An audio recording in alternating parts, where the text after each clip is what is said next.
왜 카카오가 문제가 되냐? 자, 이 문제를 직접적으로 말씀드리기에 앞서서 먼저 이 자본주의의 거대 자본이 돈 먹고 돈 먹기를 할 수 있는 그 환경에 대해서 간단히 좀 설명을 드릴게요. 반갑습니다. 수압입니다.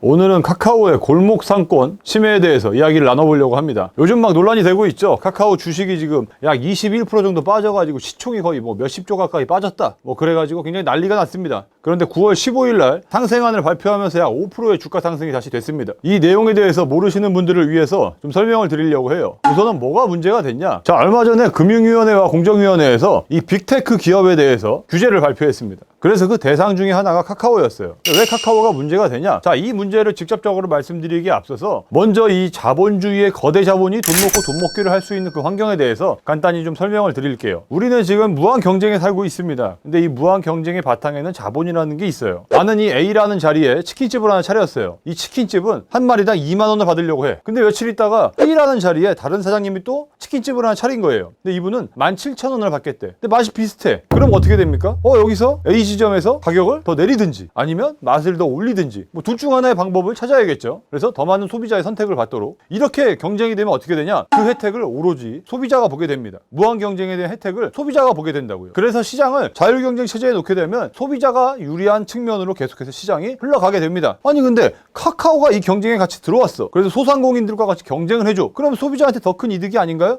이렇게 되물으실 수 있죠. 근데 이게 뭐가 문제가 되냐? 그 부분을 한번 말씀을 드릴게요. 이제 2만 원에 팔고 여기 17,000원에 파는 집이 생겼어요. 근데 우리도 뭐 16,000원, 17,000원에 가격을 또 내렸어. 또 옆집이 하나 들어왔는데 얘는 돈이 많아. 얘는 장사를 진짜 생업으로 하는 애가 아니라 취미로 하는 거예요. 죽을 때까지 돈을 막 뿌리면서 다녀도 죽는 게 빨라. 돈이 없어지는 것보다. 그렇게 돈이 많은 사람이야. 근데 이 사람이 옆에다가 치킨집을 하겠다고 들어온 거야. 그것도 하나가 아니야. 한 번에 10개를 차렸어요. 이 두 집 옆에다가. 그 다음에 뭘 하냐? 가격을 5,000원에 팔아버리는 거예요. 근데 닭의 원가가 5,000원이야. 그러니까 여기다 양념을 하고 뭐하고 하면 여기 마이너스죠. 근데 하겠대. 그것도 한 집이 아니에요. 10집이. 그럼 이 A 업체, B 업체는 2만 원이냐, 18,000원이냐, 17,000원이냐 이거 갖고 싸우고 있었잖아요. 근데 이 거대 자본을 가진 사장님이 딱 들어오면서 10개를 차려버리니까 어떻게 돼요? 다 나가 떨어지죠. 이게 치킨 게임의 가장 안 좋은 예입니다. 그러면 이제 경쟁자가 다 죽었어. 시장을 이제 선도하기 시작해. 그러면 그때 어떻게 됩니까? 이제 가격을 심심하면 한 번씩 올리는 거예요. 처음에 5,000원에 팔았어. 근데 이제는 우리가 저렴하고 맛있어서 먹었지만 이제는 먹을 때가 우리밖에 없는 거예요. 그럼 이제 가격을 올려도 어떻게 돼요? 계속 먹게 되죠. 왜? 치킨을 먹어야 되니까. 아니 월드컵이 열려. 치맥을 안 먹을 수 있어요? 아니 내 야구장에 갔어. 치맥 안 먹을 수 있냐고요. 우리가 치맥을 먹어야 되는, 반드시 치맥을 먹어야 되는 환경이 굉장히 많습니다. 근데 업체가 걔밖에 없어. 그럼 어떻게 돼요 이제?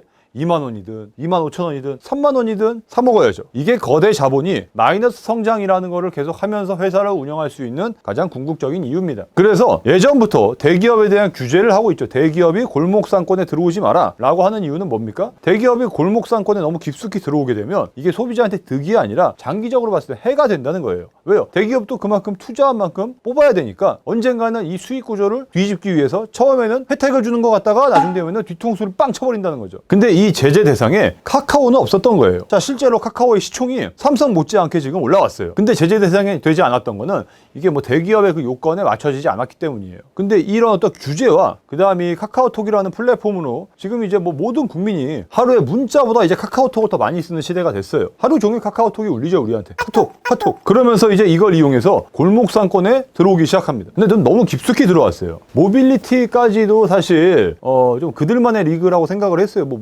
카카오 모빌리티를 하는 게 어떻게 보면 그들만의 리그라고 생각했는데 저는 어디서 이 대기업이 나의 목을 욕죄어 오는구나, 그들만의 리그가 아니구나라는 걸 제가 느꼈냐면 카카오 택시를 부르는데 원래 잘 잡히잖아요. 카카오 택시가 부르면 잘 잡혀. 근데 새로운 메뉴가 하나 생겼더라고요. 스마트 콜인가? 누르면 추가적인 요금이 나가. 콜 요금이 대신에 더 빨리 잡힌다는 거예요. 그건 뭡니까? 어차피 지금도 빨리 잡히고 있어. 근데 빨리 잡히는 메뉴가 생겼다는 건 뭐예요? 얘를 쓰지 않으면 나머지가 빨리 잡히지 않도록 하겠다는 얘기예요. 더 서비스를 나한테 주겠다는 게 아니라 이미 나는 충분히 서비스를 누리고 있는데 나는 충분해 지금. 근데 이 서비스를 만들었다는 거는 이걸 쓰지 않는 사람들에게 지금처럼 이제 잡히지 않도록 만들어주겠다는 얘기라고요. 그래서 이게 카카오에서 이제 조금 뭐라 그래야 되나, 나의 3,000원을 갖고 가기 위해서 선을 넘는구나 라는 생각을 제가 했죠. 카카오에서 지금 하는 걸 보면요, 별의별 걸 다 하고 있어요. 보면 뭐 퀵 서비스, 꽃 배달, 택시기사 멤버십, 영어 교육, 골프, 미용실, 네일샵 이런 것까지 참 뭐 아무튼 그렇습니다.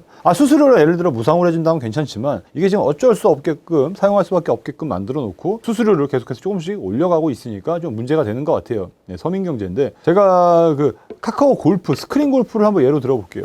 요즘에 이제 카카오 골프가 많이 생기고 있습니다. 근데 이게 얼마나 웃긴 거냐면 예를 들어서 삼성이 스크린 골프장을 하겠다고 하는 거예요. 당연히 시설이 더 좋고 뭐 좋은 기기가 나올 거고 이길 수 없는 가격 경쟁력을 만들어 줄 수 있겠죠. 대기업이니까. 그러면 사람들이 이 골프장의 소상공인들이 엄청나게 반대 운동을 할 거예요. 근데 카카오는 그 반대가 좀 덜해요. 왜요? 이상한 무슨 사자 대가리 쓰고 아니면 무슨 뭐 복숭아 뭐 엉덩이 같은 거 하나 쓰고 이 왕대가리를 막 흔들면서 오니까 이 사람들의 시야가 좀 흐려지는 거야. 오 귀엽네 하면서 캐릭터의 무서움이죠. 아닌 말로 삼성도 이 안드로이드 폰에다가 삼성 갤럭시에다가 뭐 스크린 골프 뭐 제휴업체 뭐 네일샵 제휴업체 뭐 꽃배다 제휴업체 여기다 넣는 거 어려울까요? 할 수 있죠. 근데 안 하는 겁니다. 왜요? 대기업이라는 거는 그만큼 이 사회적 책임이라는 게 어느 정도 따릅니다. 그래서 물론 뭐 이제 현금 플로우를 만들 수 있는 그런 사업들도 계속 해야겠지만 좀 미래지향적인 사업을 하는 게 사실 저는 대기업의 의무 중 하나라고 봐요. 그래야 국가도 경쟁력을 얻고 기업도 살고 그 다음에 그 내수 경제도 같이 살아나고 뭐 이런 것 때문에 그런 게 좀 필요하다고 생각을 하는데 사실 대기업의 머리에서 나올 만한 사업들은 아니죠. 지금 카카오에서 그 골목상권 침해를 이제 다시 철회를 하겠다고 발표를 했습니다. 그 사업들 대부분이 아까 말씀드렸던 뭐 꽃배달, 무슨 뭐 영어 교육, 뭐 네일샵 예약 이런 뭐 스크린 골프 이미 있는 것들 그렇게 특별하지 않은 것들 굳이 대기업이 집중하지 않아도 되는 것들까지 집중을 하고 있다는 거죠. 그런 데에서 카카오가 이번에 좀 비난을 받는 겁니다. 물론 이번에 상생안을 좀 발표를 했습니다. 크게 골자가 4가지인데 일단 골목상권 침해라고 했던 그 사업들은 전부 다 철회를 하기로 했고요. 3천억 원을 내놨어. 이게 그래도 굉장히 무섭긴 무섭나 봐요. 이 규제라는 게. 3천억 원을 바로 상생기금으로 지금 출연키로 했습니다. 그 다음에 뭐 K큐브 홀딩스라고 이제 반지주회사인데 카카오 이장님이 갖고 있는 또 자회사를 이번에 사회적 기업으로 바꾸기로 했고 뭐 마지막으로 이제 글로벌 경쟁력을 강화하겠다 뭐 이런 걸 발표했는데 사실 진작의 방향이 글로벌 경쟁력을 강화하는 데로 갔어야죠. 그게 좀 아쉬운 부분입니다. 어차피 이렇게 갈 거 멋없잖아요. 먼저 선제적으로 갔으면 좋지 않았을까 사는 생각입니다. 어쨌든 빅테크 기업 중에 가장 단기간에 성공한 기업이죠. 이런 빅테크 기업들이 가야 할 길을 이번 기회에 카카오가 좋은 선례를 만들어주면 좋지 않을까 하는 그런 생각입니다. 네, 다음 시간에 또 재미난 소식 가지고 찾아뵙겠습니다. 감사합니다. 야, 이번에 떨어졌을 때 카카오 주식 내가 사자 그랬잖아. 무조건 오른다니까. 아이 참.